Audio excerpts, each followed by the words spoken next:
Rudiana tahu di mana keberadaan Aib? Rudiana nggak tahu, yang tahu saya. Pada waktu sidang di lokasi, Aib ada sama saya, sama Citra. Ya, seharusnya kan kalau kita objektif kan kita adalah kalau memang ingin mencari kebenaran, ayo dong duduk sama-sama. Kalau memang ini benar, itu salah, kita harus jujur mengatakan kan itu kan. Jadi nggak usah kejar-kejar Rudi melulu deh. Yang tahu saya kuasa hukumnya. Bukan sesuatu yang menurut saya bahwa itu tidak benar, terus sampai mati-matian kita membenarkan itu. Dan apa komentar Aib, Bu Elsa?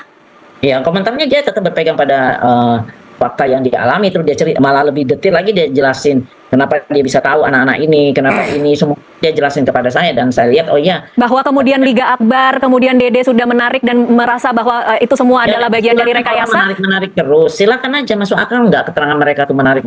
Kalau menurut saya itu bukan itu ya, bahwa apakah akan dibawa sampai ke mati persoalan ini. Baik. Ya mari buka, kami nggak juga membenarkan bahwa pendapat kami benar, silakan saja. Ya kan, kami hanya bisa mengatakan, sekali lagi, kalau mengatakan itu pembunuhan, tidak ada saksi yang melihat, tidak ada alat bukti yang mengatakan bahwa itu terjadi pembunuhan, apalagi mereka merupakan pembunuhnya, tidak ada saksi. Ya kan, kalau itu ada dalam BAP dan keterangannya di bawah sumpah. Sekarang mau cabut-cabut silakan lah, sekarang memang musimnya cabut-cabut semuanya, silakan aja. Sekarang Aib dikejar-kejar kayak apa ya? Maksudnya untuk apa suruh cabut lagi? Sudah berkali-kali Aib ini dicoba untuk mencabut, malah dulu dia ngaku Dedi itu sempat ngasih uang dia 4,5 juta untuk, terus nanti akan ditambah lagi mencabut uangnya, dia tak terima. Ada buktinya Bu Elsa? Ada bukti pemberian uang itu? Aib ada, si Suroto juga dibayar 2 juta untuk cabut, tapi Suroto nggak cabut. Dan banyak lagi, saya nggak usah ngomong lah, kayak begitu-begitu uang udah berbayar. Baik, memang nggak punya uang, cuman ala kadarnya aja. Tapi itu benar, sampai amplop-amplopnya masih disimpan oleh mereka, ya. Kita akan melihat diskusi-diskusi yang tentunya memanas ya, yang satu membela kliennya, yang satu juga sama saja membela kliennya. Di antara Elsa Sharif dan Jutek Bongso ini sama-sama membela kliennya karena mereka sama-sama mencari sebuah kebenaran ya. Dan mari kita langsung simak saja videonya. Menurut Anda kenapa kasus ini bisa berubah dari kecelakaan kemudian menjadi pembunuhan? Jadi gini Mbak Tasya, kasus ini kan memang sudah diperiksa di kepolisian, pengadilan tingkat 1, tingkat 2, kasasi kasasi ya. Dan sudah dinyatakan dan sudah inkrah itu pembunuhan. Belakangan ini bisa menjadi kecelakaan oleh karena kan ada saksi fakta yang melihat malam itu dia ada di situ, yang namanya Adi, kemudian ada Ismail, ada Purnomo, kemudian muncullah saksi-saksi yang lain yang melihat, dan kami sandingkan itu semua berkesesuaian dengan alat bukti lain, dengan yang lain. Kalau yang pembunuhan kan nggak ada alat bukti yang lain, ya kan? Dari awal kasus ini kami udah curiga bahwa ini penuh kejanggalan, bahwa klien kami bukan pelakunya. Kenapa? Kami mau sampaikan satu. Kalau tadi diceritakan bahwa Rudiana setelah melihat, berdasarkan pengakuan dia di BAP ya, dia datang ke Polsek Talun melihat motor dan melihat bahwa itu nggak mungkin itu kecelakaan, lalu melakukan penyelidikan sendiri sebagai polisi, lalu tanggal 31 Agustus 2016 itu dia bertemu dengan Aib dan Dede, lalu timbullah cerita dan terus, dan ini sampai ke hari ini jalan cerita itu. Lalu sekarang katakan bukan hanya dari Aib dan Dede, ya saya nggak tahu dari mana lagi, karena itu fakta persidangan. Siapa tahu ada sutradara lagi, kita mau tunggu, gitu kan? Benar-benar. Siapa tahu ada sutradaranya ya. Saya tahu itu dari mana. Kalau berdasarkan fakta persidangan dan di dalam pertimbangan hanya itu. Siapa tahu ada lagi yang baru, ya kami tunggu. Makanya kami lagi tunggu, gitu kan? Kalau memang itu ada lagi bahwa Rudiana bukan datangnya dari mana, dari Aib dan Dede. Karena dalam laporannya, dalam fakta persidangan jelas-jelas itu mengatakan itu. Itu satu. Yang kedua, bahwa kami melihat kenapa Aib ini bercerita begitu. Rupanya dalam fakta persidangan kami terungkap ya bahwa tanggal 25 Agustus 2016, tepatnya 2 hari sebelum kejadian tanggal 27 Agustus 2016, Aib ini pernah digerebek oleh warga. Karena? Ya karena membawa perempuan masuk ke tempat kerjanya di bengkel itu, di tempat cuci mobil itu. Ya kan? Mungkin ya seperti itu ya.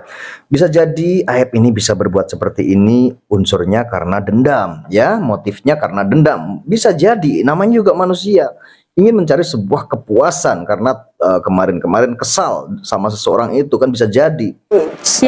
Yang menggerebek itu termasuk ada di antara para terpidana ini. Oke, jadi ada motif ya, di sini. Kami melihat ada hubungannya ke situ ya. Kami melihat ada hubungannya ke situ.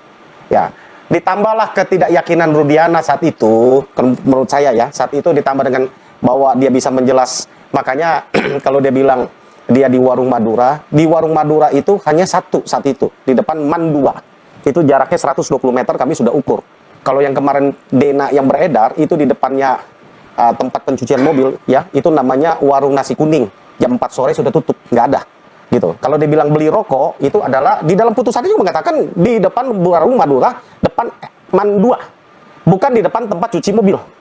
Itu yang kemarin kita rekonstruksi gitu kan. Itu yang sekarang beramai kayak apa, Ketika 120 persidangan di meter lokasi waktu itu ya. bahwa itu jadi sekian meter dan apa macam. Kami sudah sampaikan, baca lagi aja putusannya. Di dalam kronologisnya itu adalah dia beli rokok di warung Madura di depan MAN 2. Itu jelas. Itu dalam pertimbangan hakim, Iya. dalam putusan. Iya. Dalam kronologis kesaksian itu sampaikan. Kemarin ada sanggahan tidak waktu? Nggak ada, Tidak justru sanggahan. pemilik warung mengatakan, betul nggak ada yang beli rokok? Nggak ada malam itu, dan dia buka sampai jam 12 malam. Ketika dia buka sampai jam 12 malam, ditanya lagi, ada nggak yang kejar-kejaran? Ada nggak geng motor yang lewat? Nggak ada, sepi Pak, katanya. Saya juga pernah menonton videonya, bahkan di situ jika memang ada kejar-kejaran atau ada pengeroyokan gitu, pasti langsung beredar kabar, tapi nggak ada kabar sama sekali memang seperti itu. Menurut warga yang di situ ya, sama pemilik warung juga itu bercerita seperti itu. Kemarin saya nonton videonya ya. Ada nggak berantakan? Nggak ada. Ini fakta ya, ini yang kita mau sampaikan. Jadi saya sekaligus mau luruskan bahwa kan kita bukan berkata-kata dan tidak membelokkan keadaan ya. Kalau ada yang mengatakan itu di depan warung itu ada di depan tempat kerjanya Aib yang 6 meter yang disebut dengan warung, ada warung di situ. Itu namanya warung nasi kuning, sekarang pun masih ada. Oke. Gitu kan, itu buka sampai jam 4 sore. Tapi dalam putusan yang dimaksud dengan warung itu adalah warung di depan MAN 2. Baca lagi aja, saya sudah puluhan kali baca itu. Baik. Gitu kan. Oke. Bu Elsa mungkin ada komentar karena Anda yang mengatakan bahwa jarak warung itu 6 meter. Silahkan Bu Elsa. Nah, kita tonton bagaimana tanggapan Bu Elsa ya. Biasanya Bu Elsa namanya juga kuasa hukum ya, dan dia adalah pendamping ya, atau memang kuasanya gitu ya, dari Rudiana, dari Aib, dari beberapa ya orang yang disebut-sebut mereka ini adalah memberi sebuah kesaksian palsu.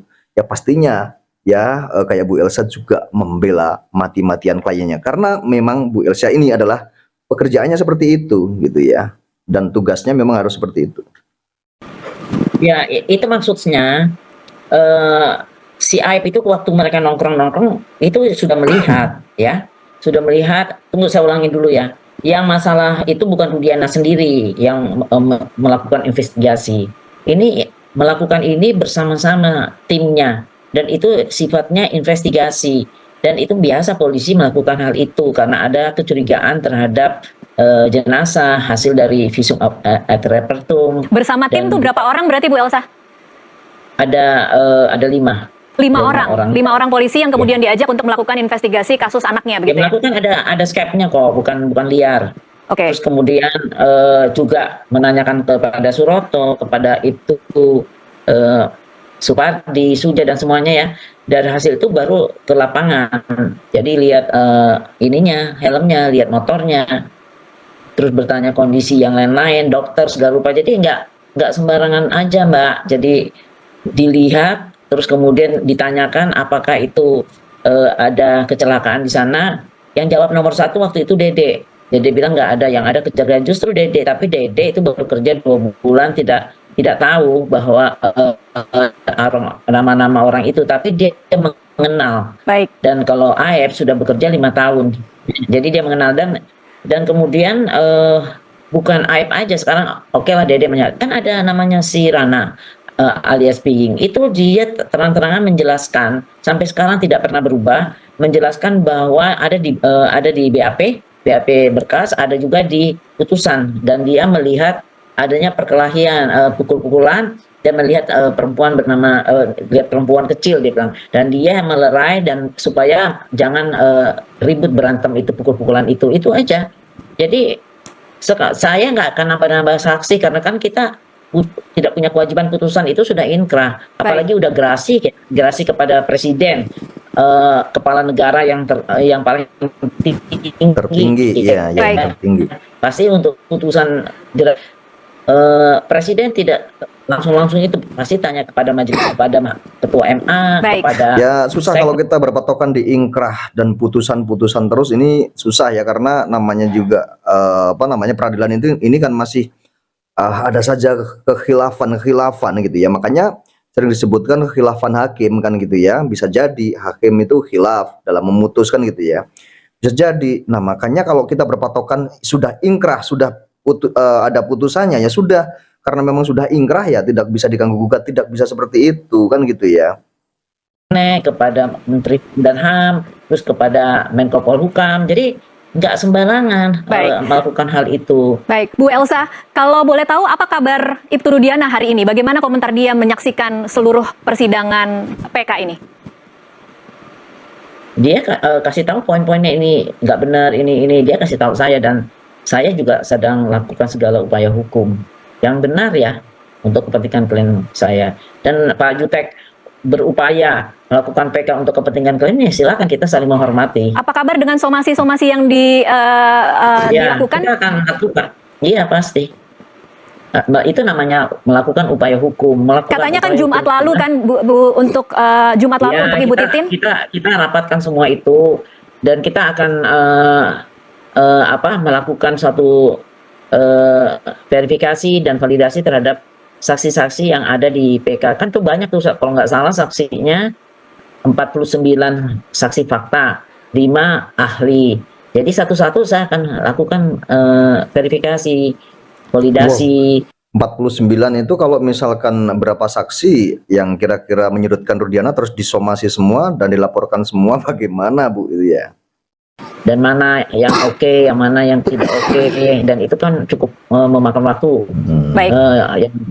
Yang tidak sebentar. Tidak bisa sebentar, baik.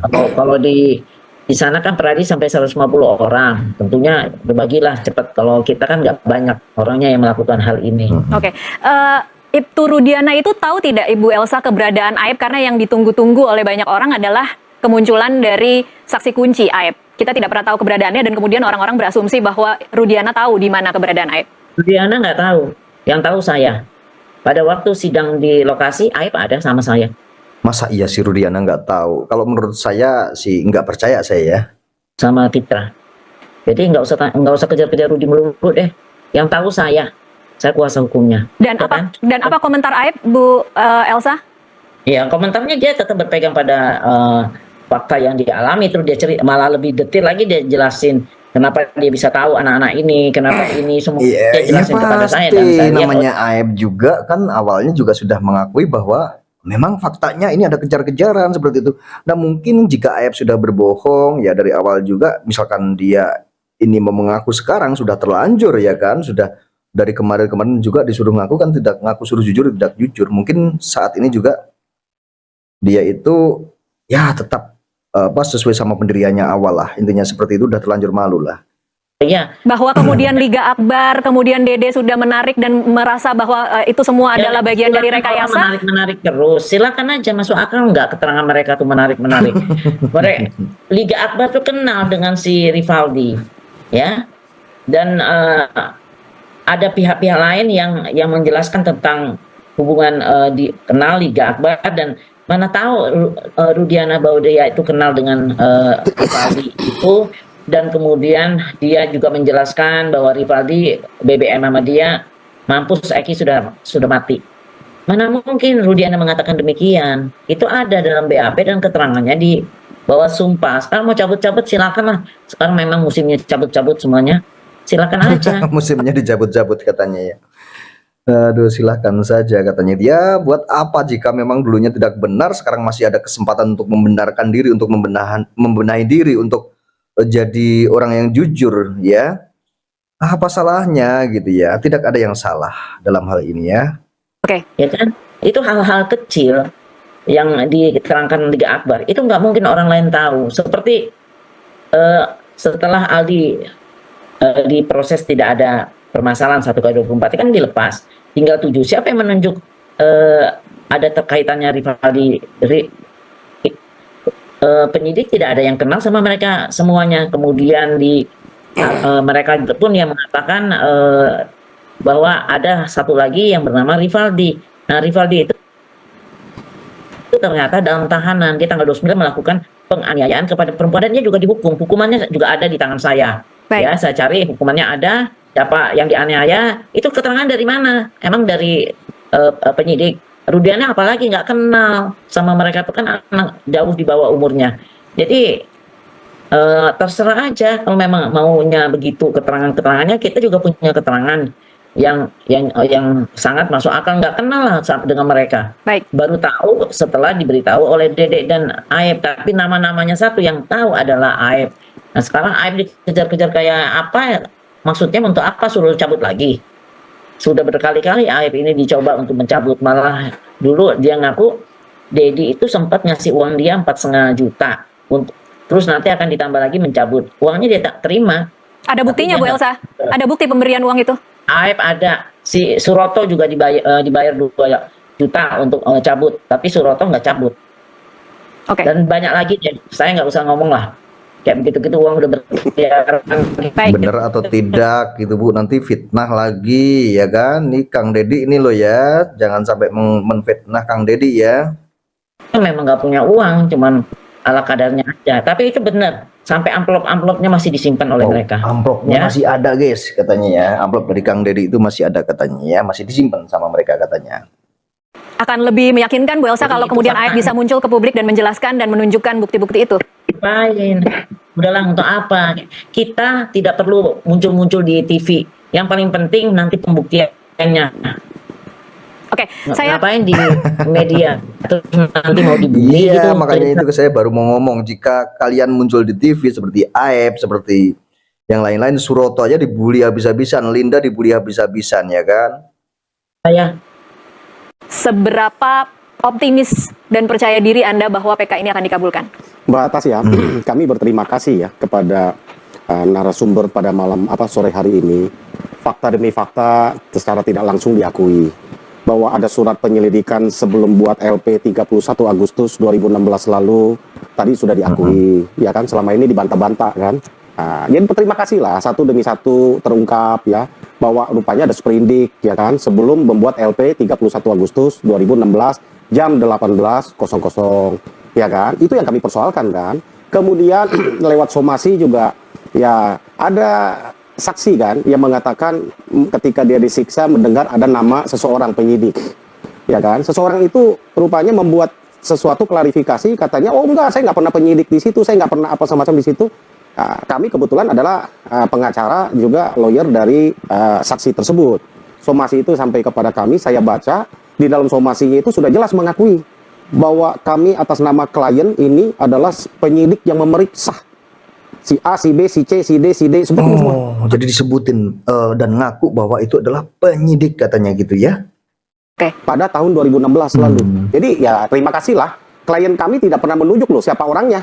Tapi orang itu rupanya muncul sendiri. Ada pepatah bilang, ya kan? Yang tidak diduga muncul kan? Kan gitu kan? Ini muncul sendiri kebenaran kan gitu kan? Ya nggak apa-apa. Satu demi satu kita lihat bahwa ini muncul kan gitu kan? Itu sebabnya saya sangat berhati-hati sekali ketika menyampaikan pendapat, menyampaikan ini. Kenapa? Dan bagaimana harapan ini kepada Mahkamah Agung? Sekali lagi, kami sangat yakin. Ya, kami sangat yakin. Meskipun dalam bentuk berkas, dalam bentuk tulisan. Ya, bahwa hakim yang memutus lah. Tidak ada di waktu pas persidangan. Ya, nggak apa-apa. Kami berserah saja. Kami serahkan bahwa kami sudah maksimal melakukan. Bukan mencari pembenaran, tapi mencari kebenaran. Ya, seharusnya kan kalau kita objektif kan kita adalah kalau memang ingin mencari kebenaran, ayo dong duduk sama-sama. Kalau memang ini benar, itu salah, kita harus jujur mengatakan kan itu. Betul. Bukan sesuatu yang menurut saya bahwa itu tidak benar, terus sampai mati-matian kita membenarkan itu. Kalau menurut saya itu sampai mati-matian ingin benar membenarkan itu, aduh itu yang bahaya ya. Sementara ada seseorang, misalkan ada orang ya yang harusnya misal ya tidak bersalah, misalkan tidak berbuat, tetapi mereka harus menjalani hukuman atau harus dapat vonis yang luar biasa. Ngeri juga. Bukan itu mencari pembenaran. Ya, jadi asas hukum kita juga adalah praduga tidak bersalah. Artinya bahwa kita harus beranggap bahwa itu tidak bersalah sampai sesuatu itu diputuskan. Ini sudah inkrah, kami sangat percaya, kami hargai. Itu sebabnya kami melakukan langkah hukum. Ya, bahwa apakah langkah hukum itu nanti akan juga diamini oleh Mahkamah Agung lewat Hakim Agung, kami sangat berharap. Dan kami sangat percaya kepada kualitas dari Hakim-Hakim Agung, bahwa ini menyangkut kebenaran nasib orang ya, masih ada 7 terpidana yang seumur hidup nggak akan mungkin bisa keluar. Ya, bahwa apakah akan dibawa sampai ke mati persoalan ini. Baik. Ya mari buka, kami nggak juga membenarkan bahwa pendapat kami benar, silakan saja. Ya kan, kami hanya bisa mengatakan, sekali lagi, kalau mengatakan itu pembunuhan, tidak ada saksi yang melihat, tidak ada alat bukti yang mengatakan bahwa itu terjadi pembunuhan, apalagi mereka merupakan pembunuhnya. Tidak ada saksi. Ya kan, kalau itu hal yang lain banyak yang lakukan, yang bisa membuktikan kalau itu katakan kecelakaan misalnya kami buktikan. Saksi yang melihatnya ada, kemudian apa namanya alat bukti yang tadi yang tidak mendukung bahwa itu pembunuhan mengarahkan bahwa itu kalau terjadi kecelakaan itu bisa jadi. Baik. Termasuk sampai kepada ekstraksi handphonenya Mega dan Widi yang jarak hanya sekitar 15-16 menit sampai rame TKP. Artinya hanya jarak sekian menit. Ya, saya mau sampaikan Mbak Tasya, ini penting. Dalam fakta persidangan kami hadirkan kan ada dokter forensik. Dokter forensik itu menyampaikan satu statistik atau satu eksperimen ya, mengatakan kalau orang yang terjadi kalau perkosaan di depan umum ya, di negara di dunia nih paling cepat satu orang itu adalah 11 menit. Ini data pelaku pemerkosaan. Ya, pelaku pemerkosaan. Ini ada 6 atau 7 begitu ya? Kalau Tidak ini mungkin 8, 8, ya berarti 88 menit ya. 88 menit. Kayak antri ayam. Oke. Tanpa ada jeda. Iya. Belum Iya sih, memang ada, ya menurut saya ada masuk akalnya juga ya. Jadi kalau mau memperkosa orang itu per satu orang itu paling cepat itu 11 menit ya, itu menurut eksperimen ya, itu baru bisa gitu, baru bisa berhasil memperkosa orang. Jadi kalau misalkan ada 11 orang atau ada 8 orang ya, itu 8 orang ya, berarti 88 menit, iya masuk akal juga. Sedangkan waktu yang mereka gunakan ya menurut putusan itu cuma berapa menit, coba bayangkan ya kan, secepat itu kah? Kan gitu. lagi ada peristiwa timpuk-timpukannya, tusukannya. Sedangkan peristiwa ini dalam dakwaannya dimulai dari 21.15 sampai 22.30. Ya, itu hanya jarak kurang lebih 75 menit. Itu saja tidak berkesesuaian. Dibantah lagi dengan handphone, dibantah lagi dengan percakapan, dibantah lagi dengan SMS yang nggak bisa dibohongin. Baik, Gitu. Bang Jutek, tapi hari ini berarti posisinya hanya menunggu. Tidak Ya. ada instrumen apapun yang bisa dilakukan oleh kuasa hukum untuk kemudian mengawasi atau menanyakan atau bagaimanapun caranya kemudian untuk bisa tahu hasil dari PK ini, karena kan minimal 3 bulan ya Bang Jutek. Saya pikir kalau yang mengawasi seluruh rakyat Indonesia ya sudah mengawal ini, Hakim Agung yang akan memeriksa itu nanti pasti akan berhati-hati, ya, tidak terpengaruh dengan publik, tapi dia akan memakai hati nurani. Apapun hasilnya, kami akan menghargai. Toh kan kita sudah percayakan inilah sistem negara kita. Baik. Lebih dan kurangnya ya kita harus terima. Oke, Ya kan? sama seperti saya tadi menanyakan apa kabar Ibtu Rudiana, apa kabar pihak keluarga, apa kabar para terpidana yang kemarin melakukan PK? Sudahkah Anda menyiapkan berbagai kemungkinan kalau kemudian misalnya ini kita sudah menggiring, semoga misalnya publik sepertinya mengawal dikabulkan, tetapi menyiapkan tidak para terpidana ini untuk hasil yang juga mungkin terburuk, bahwa PK ini juga mungkin ditolak? Mereka secara mental, secara psikologi sudah sangat siap. Ya, kami sampaikan bahwa ini kita berupaya, kita tidak menggiring, kita juga tidak mengharapkan atau menjanjikan. Kita sampaikan usaha kita sudah maksimal. Dan terakhir mereka nangis, mereka peluk kami selaku lawyer. Kami juga bisa sampaikan, kami berterima kasih lah kepada media, kepada masyarakat, dan juga kepada netizen ya yang sudah mengawal ini dengan benar. Kami nggak katakan pendapat itu benar semua, tetapi mari kita tunggu apapun keputusan Hakim Agung itu, masih ada satu langkah kita harus kawal. Oke. Ya kan, jangan sampai hal yang tidak baik terjadi ketika mereka memutuskan, kan gitu. Mari kita kawal, kita yakin, kita percayakan, biarkan para Hakim Agung itu bekerja dengan bebas, bekerja dengan hati nuraninya, seorang hakim yang agung gitu.